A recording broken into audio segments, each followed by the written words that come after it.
Today, we're going to break down a really powerful prayer from 1956 called The Living Altar. It lays out this dramatic journey starting from a place of complete darkness and suffering and leading to what it calls an ultimate cosmic victory.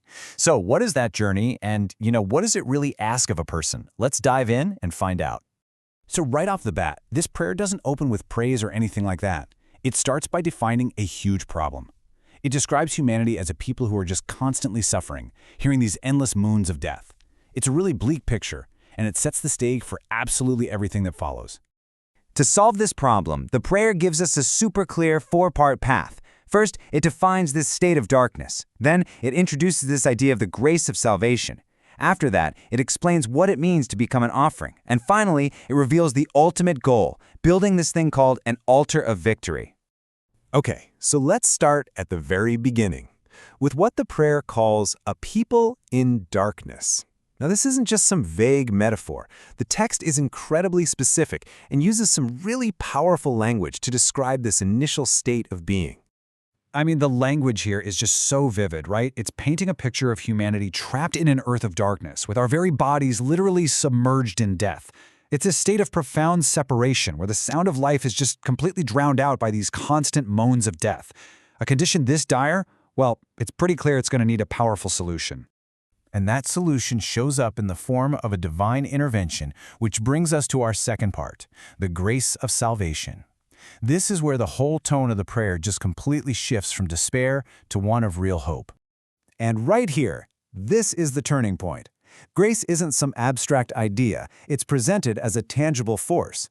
It's the thing that connects a body that was submerged in death directly to the pulse of love. It's like a literal lifeline, pulling us back to a divine source of energy and life. This really captures the total 180 that grace brings about. You can see how the prayer just systematically replaces every single negative state with its exact opposite. The earth of darkness becomes a light of brightness. The moans of death are totally transformed into the pulse of love. It's not just a minor adjustment, it is a complete and total transformation. Okay, so you've received this incredible transformative grace. What happens next? Well, Section 3 explains what's required in response, this call to become offerings. And this is not about passively accepting a gift, it is a serious call to action. This brings us to the absolute core concept of the living offering. The prayer makes it really clear this is not just some symbolic gesture. It means the complete and total dedication of your entire self, your mind, your body, everything, to a higher purpose, one that heaven can actually be proud of and rejoice over. And you can feel the urgency here, because it's not just presented as some future goal. There's this deep sense of, regret. The speaker is actually asking for forgiveness for not having already become a living offering, which just shows you how absolutely critical this response is meant to be. The key here, and you really can't miss this, is the totality of the commitment. This is not a partial dedication, not 50%, not 90%. We're talking 100%. The prayer is explicit, all the strength, all the devotion, and our entire minds and bodies. Absolutely nothing can be held back.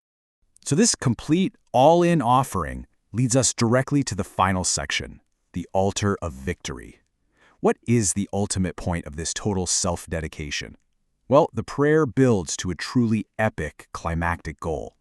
And here's where it becomes clear that this offering isn't just about personal gratitude or saying thank you. It has a specific, much larger function. It's about becoming an offering of victory. This means that this individual act is part of a much bigger, almost strategic, cosmic plan.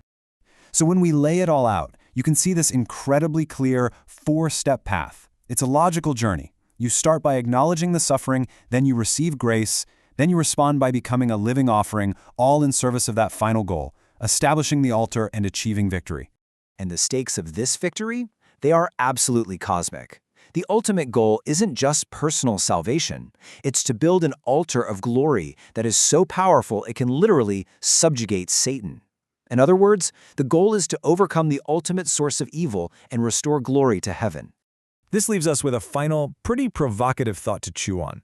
This prayer is essentially a blueprint for moving from darkness to light, all to achieve a victory over evil. So it really makes you wonder, what would that kind of ultimate victory over the darkness in ourselves and in the world, what would that truly mean?